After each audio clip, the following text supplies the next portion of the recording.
जनधन खाता धारकों के लिए आवश्यक सूचना। भारत सरकार और भारतीय रिजर्व बैंक द्वारा 1 जुलाई से 30 सितंबर 2025 तक देश भर में वित्तीय समावेशन संतृप्तिकरण अभियान चलाया जा रहा है। इसका उद्देश्य है हर गांव, हर पंचायत तक बैंकिंग सेवाएं पहुंचाना, खातों की दोबारा केवाईसी और सामाजिक सुरक्षा योजनाओं से जोड़ना। इसी कड़ी में झारखंड के धनबाद जिले के निरसा और तेतुलमारी प्रखंडों में विशेष शिविर लगे, जिनमें bank of India, SBI, PNB और इंडियन बैंक की भागीदारी रही। आरबीआई रांची के क्षेत्रीय निदेशक श्री प्रेम रंजन प्रसाद सिंह सहित कई वरिष्ठ अधिकारी मौके पर मौजूद रहे। शिविरों में खाता धारकों को डिजिटल बैंकिंग, बीमा, मुद्रा योजना और निष्क्रिय खातों के पुनः सक्रियकरण की जानकारी दी गई। ध्यान दें, जिनका खाता इन योजनाओं से जुड़ा है वे समय रहते केवाईसी अवश्य कराएं ताकि बैंकिंग सेवाएं निर्बाध जारी रहे। नमस्कार, आप देख रहे हैं न्यूज इंडिया 24। मैं हूं आपके साथ पंकज सिन्हा। आज हम निरसा के मोहम्मा क्षेत्र में मौजूद है एक सामुदायिक भवन में, और वो इसलिए क्योंकि आरबीआई के निदेशक महोदय यहाँ पर आए हुए हैं और बहुत बड़ा अभियान चला रखा है। 10 साल पूरे हो गए जब मोदी सरकार ने जन धन योजना के तहत एक एक व्यक्ति का खाता खुलवाया था। कम से कम 55 करोड़ लोगों ने अपना अपना खाता खोला है। आज जरूरत पड़ गई है फिर से उसका रिन्यूअल करने के लिए, केवाईसी करवाने के लिए, और हम जानेंगे निदेशक महोदय से कि भाई ये क्यों जरूरी है। एक और प्रश्न सबसे अहम, जो राज्य स्तरीय सरकारें हैं सर, वो मतलब कि तरह तरह की योजनाएं जैसे मैया सम्मान योजना वगैरह निकालते रहती है, वो इनके थ्रू ही क्यों नहीं अपना पैसा पास कर देते हैं, ताकि बार बार लोगों को अकाउंट खुलवाना ना पड़े और बार बार सत्यापन जैसे चीज से गुजरना ना पड़े। ये भी, इसका भी जवाब हम जानना चाहेंगे। और क्या इसके लिए राज्य सरकार को आरबीआई की तरफ से कोई निर्देश वगैरह दिया जाता है सर?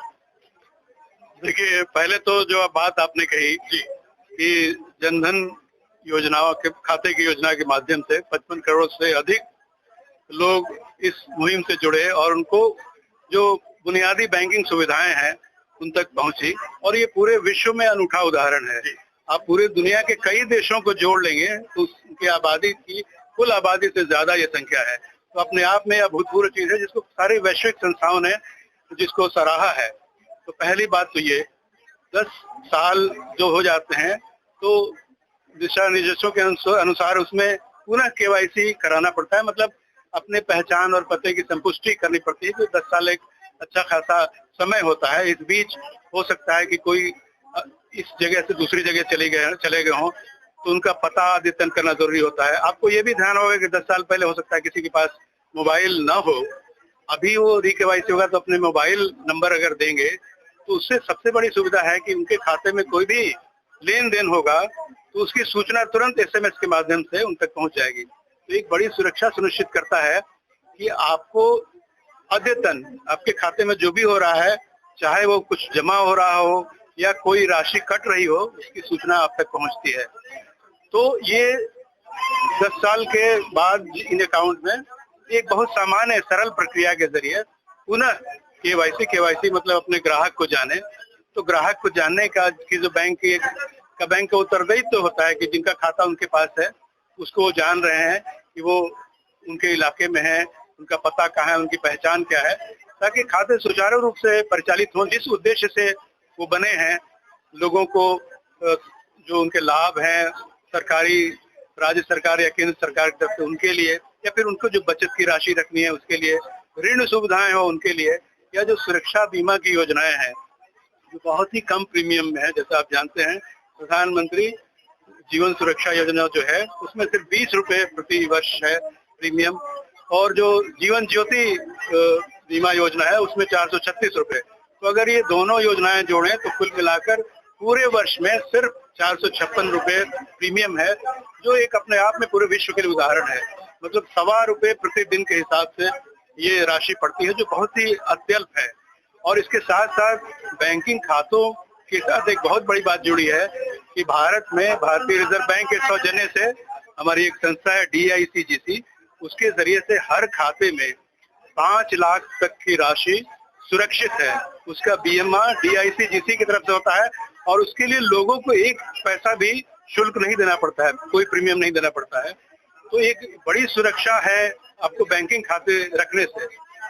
जो सारे लाभ है उसके अलावा जिसका जिक्र अभी हुआ, उसमें से एक है, जैसे आपने कहा कि विभिन्न राज्य सरकार कई कल्याणकारी योजनाएं वो भी लेते आते हैं, जैसे मैया सम्मान यहाँ है। तो आपको मैं बताऊं कि पिछले अक्टूबर से हम लोगों ने सघन अभियान करके सबसे पहले यही सुनिश्चित किया है कि जो इस तरह के खाते हैं, तो सभी बैंकों के अधिकारियों की मीटिंग हमने अपने यहाँ बुलाई और उनको आग्रह किया कि पहले इन खातों को पूरी तरह से सुनिश्चित कर लीजिए कि ये निष्क्रिय नहीं है। जैसे होता है, नियम है कि अगर 2 साल तक अगर आप खाते से कोई निकासी नहीं करें तो वो खाता निष्क्रिय हो जाता है। तो निष्क्रिय नहीं रहे, वो सक्रिय रहें और वो सारी प्रक्रिया उनमें पूरी हो। तो ये हम लोगों ने पहले सुनिश्चित कराया और आप जानते हैं लगभग 58 लाख से भी अधिक लाभुक हैं जो इस योजना से जुड़े हुए हैं, तो उसको पहले सुनिश्चित किया गया। तो ये एक सुखद स्थिति है कि वो कोई समस्या नहीं है, उनको पहले से जुड़ा हुआ है। अब ये अभियान है तो उसमें है कि घर घर तक बैंकिंग की सुविधाएं पहुंचे, बैंकिंग सबके द्वार पहुंचे, क्योंकि सभी के लिए बैंकिंग का जो ये अभियान है ये तभी सफल होगा जब हम आप सब मिलकर ये सुनिश्चित करेंगे कि सबके बैंक खाते रहें जो भी इसके पात्र हैं और उन खातों में परिचालन हो, वो उस परिचालन से अवगत हो, जो सुविधाएं हैं उसकी जानकारी हो, ताकि अपने हित में वो सर्वोत्तम निर्णय ले सके कि कहाँ कब पैसा रखना है, किस व्यवसाय में लगाना है। और इसमें सारे बैंक अभी ताजा जो पीएम विश्वकर्मा योजना है, जिसमें 18 तरह के जो कारीगर है और आर्टिजन है उनके लिए तरह तरह की सुविधाएं हैं, उनको टूल किट्स भी दिए जा रहे हैं, हैंड होल्डिंग भी किया जा रहा है, उनकी मदद की जा रही है, प्रशिक्षण दिया जा रहा है ताकि अपने व्यवसाय को आगे बढ़ा सकें। तो इस तरह की जो भी योजनाएं हैं वो बैंक खाता जो है एक है, वो सबका प्रवेश द्वार की तरह है और सारी सुविधाएं उन तक पहुंचाने का। तो ये अभियान इसीलिए है कि जहां कोई भी बाकी रह गया हो इसमें, वो भी इससे जुड़े, ताकि ये अभियान पूरा संतृप्त हो। वित्तीय समावेशन यही है कि जो अर्थव्यवस्था इतनी तेजी से आगे बढ़ रही है उसके भागीदार और उसके साझीदार, मतलब उसमें योगदान करने वाले और उसका लाभ प्राप्त करने वाले देश के प्रत्येक नागरिक को, तो समावेशन का कुल मिला के अर्थ यही होता है अगर आप मोटे तौर पर देखें। और उसको सुनिश्चित करने का एक तरीका है कि सभी के लिए बैंकिंग, सभी के लिए जब बैंकिंग है तो सारी वित्तीय सुविधाएं सभी के लिए सुनिश्चित हो जाती हैं और यही एक पहल है। और जनतंत्र का एक तरह से कहिए कि ये महापर्व की तरह है अभियान, और इससे सबसे आग्रह रहेगा आपके चैनल के जरिए से भी इससे जरूर जुड़े, अपने घर परिवार में देखें जिनके खातों के 8-10 साल हो गए हों, वो एक बार एक सरल फॉर्म है, अगर पहचान पता बदला नहीं है, सिर्फ एक घोषणा पत्र की तरह है, उसको हस्ताक्षर करके उसको सुपुर्द कर देना है बैंक को। और इसके लिए बैंक भी अपने बैंकिंग संवाददाता लोगों के यहाँ भेज रहे हैं, जन प्रतिनिधि भी इसमें योजना कर रहे हैं, सहयोग कर रहे हैं और वो फॉर्म भी पहुंचा रहे हैं और उसको तेजी से उसको प्रोसेस कर रहे हैं ताकि यह अभियान जो 30 सितंबर से पहले ही एक पूरी तरह से संतृप्त हो जाए, सफल हो जाए। चलिए, बहुत अच्छी बात है सर। दूसरा सवाल ये था कि राज्य सरकार जो तरह तरह की योजनाएं निकालती है तो वो मतलब कि इसको लेकर के क्यों नहीं चलती है, वो फिर अपना दूसरा ही वेरिफिकेशन करवाने लगती है, और जिसके कारण आपने देखा होगा हल्ला भी बहुत हुआ कि बहुत से लोग मैया सम्मान योजना से वंचित रह गए और उनको ये सुविधा नहीं मिल पाई, वो हल्ला भी हो रहा है। तो क्या इसमें आरबीआई कोई निर्देश जारी करता है राज्य सरकारों को कि भाई आप उसी खाते से काम चला लीजिए? देखिए, जो हमारे दिशा निर्देश हैं बैंकिंग क्षेत्र में वो सबके लिए हैं और वो हम लोगों के जो वेबसाइट हैं और बाकी जो जन माध्यम है उस पर भी उपलब्ध हैं। तो बैंकिंग का जो दायरा है वो हमारे अंदर आता है, तो उसमें जितनी सुविधाएं हैं वो हम सुनिश्चित करते हैं दोनों तरह से। उनको वित्तीय सुविधाओं के बारे में, खातों के बारे में जानकारी, ऋण के बारे में जानकारी देना, जो सुरक्षा बीमा योजनाएं हैं, बाकी जो पेंशन योजना है वो सबकी जानकारी भी उपलब्ध कराई जाती है और साथ ही साथ जो कुछ सावधानियां जरूरी है उनके बारे में बताया जाता है। बाकी अलग अलग जो राज्य हैं उनमें अलग अलग योजनाएं हैं और बैंकिंग के चैनल के जरिए वो सुचारू रूप से पहुंचे, तो बैंकिंग वाला काम बिल्कुल सुचारू रूप से हो ये हम लोग सुनिश्चित करते हैं। बाकी उनके क्षेत्राधिकार में होता है योजनाएं बनाना। चलिए, बहुत बहुत धन्यवाद। हमारे साथ और भी विभिन्न बैंकों के भी मतलब पदाधिकारी कल मौजूद है। एसबीआई से है श्रीमान जी, क्या नाम हुआ? विजय कुमार नाम होगा। तो कहने का मतलब है कि ये सारे बैंकों के समावेश यानी कि एकजुट होने से मतलब काम चल रहा है। तो मतलब कि आज कितने लोगों को मतलब कि ये संदेश दिया जा चुका है कि भाई केवाईसी कराना बहुत जरूरी है?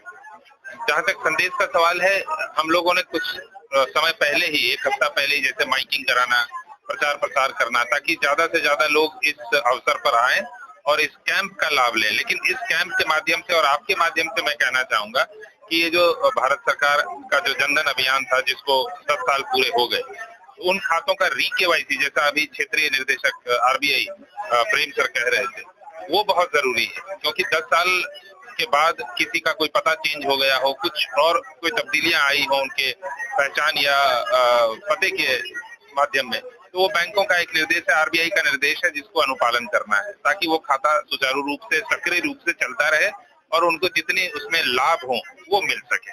तो ये कैंप का आयोजन है। पहला तो उन खातों को सक्रिय करना जिनके निष्क्रिय हो गए हैं, री-केवाईसी करना जिनके 10 साल या 8 साल से ज्यादा हो गए हों, साथ ही जितनी सुरक्षा बीमा योजना है सरकार की, प्रधानमंत्री सुरक्षा बीमा योजना, प्रधानमंत्री जीवन ज्योति बीमा योजना या अटल पेंशन योजना, इनका भी उनको उस दायरे में लाएं। तो ये जो 3 महीने का जो 1 जुलाई से लेकर 30 सितंबर तक का जो अभियान चल रहा है, संतृप्ति अभियान, सैचुरेशन अभियान, उसमें से ज्यादातर लोग इस दायरे में आ सकें। यानी हमारी कोशिश है, स्टेट बैंक की पहल है कि हम लोग जहाँ जहाँ फैले हुए हैं अपने सीएसपी के माध्यम से, अपने ब्रांच के माध्यम से सब लोगों को इस जनधन और जन सुरक्षा दोनों स्कीमों में सारे ग्राहकों को हम ला सकें। बात करेंगे कुछ ग्राहक लोगों से जो बैंक के मतलब कि बैंक का सेवा उपयोग करते हैं। मैडम क्या नाम है आपका? मेरा नाम है उमा विशाल। मैं कौन निरसा ब्लॉक से आई हूँ। तो आज के मतलब इस कैंप से क्या समझ में आया? जी, समझ में आया कि मतलब जो दीदी लोग का केवाईसी नहीं हुआ है उसको केवाईसी मतलब करने के लिए बोला गया है, वही सब। और जिसका मतलब इंश्योरेंस वगैरह नहीं है उसको इंश्योरेंस का लाभ मिलने के लिए ये सब इंश्योरेंस के बारे में बताया गया। और आप कहाँ से हैं? हम निरसा ब्लॉक से हैं, भोजंती विशाल। बात सुनने में है कि आपको चेकबुक मिला है कुछ? हाँ, 2 लाख का चेक मिला है। क्या चीज का? एक्सीडेंट बेनिफिट, मेरा पति का एक्सीडेंट हुआ था। अच्छा। कुछ और महिलाएं हैं, हम इनसे जानेंगे कि भाई आज इस कैंप का कितना लाभ हुआ और क्या क्या मतलब कि समझ में आया और आगे क्या करना है आपको? करना है हाँ, जैसे जानकारी हुआ के बारे में तो सब बाकी आदमी की दीदी को बताना है। जानकार है समूह में, ग्राम संगठन में और वगैरह जितना है दीदी को बताना, सबको सब अच्छा है। तो डेफिनेटली आज यहाँ सैकड़ों की संख्या में लोग जागरूक हो गए हैं। और एक और महिला है हमारे साथ। क्या नाम हुआ मैडम आपका? शिखा दत्ता। शिखा दत्ता, आज इस कैंप को पूरा अटेंड किया, क्या समझ में आया शिखा जी? जी, यहाँ पर मतलब बैंक का जितना भी मतलब काम मतलब होता है, इंश्योरेंस वगैरह जो भी प्रॉब्लम है हम लोग के बीच में, तो ये यहाँ सब सॉल्व होगा। तो क्या मतलब करवाना क्या है आपको? केवाईसी? हाँ, केवाईसी। और कुछ मतलब जैसे इंश्योरेंस हाँ करवाएंगे आप? हाँ। और लोगों को जागरूक भी करेंगे? हाँ जी, हम तो बोलेंगे कि जागरूक हो। और मतलब जैसे हम लोग का JSLPS में है ना, जितनी भी महिला है हम बोलेंगे कि ग्रुप में जुड़े और इनका फायदा उन लोग उठाएं। चलिए, बहुत अच्छी बात है। तो कहीं न कहीं सभी बैंकों ने आज एकजुट होकर के यहाँ पे जो कैंप लगाया था, आरबीआई से लोग आए हुए थे, बैंक ऑफ इंडिया, SBI, इसके अलावा और भी जितने कोर बैंकिंग है सबके प्रतिनिधि यहाँ पे मौजूद थे। और इन लोगों ने जो आज कैंप चलाया है उसका लगता है कि सबको समझ में आ गया है। सहयोगी संदीप दत्ता के साथ पंकज सिन्हा, लेडी 24। निरसा से सहयोगी संदीप दत्ता के साथ पंकज सिन्हा की रिपोर्ट।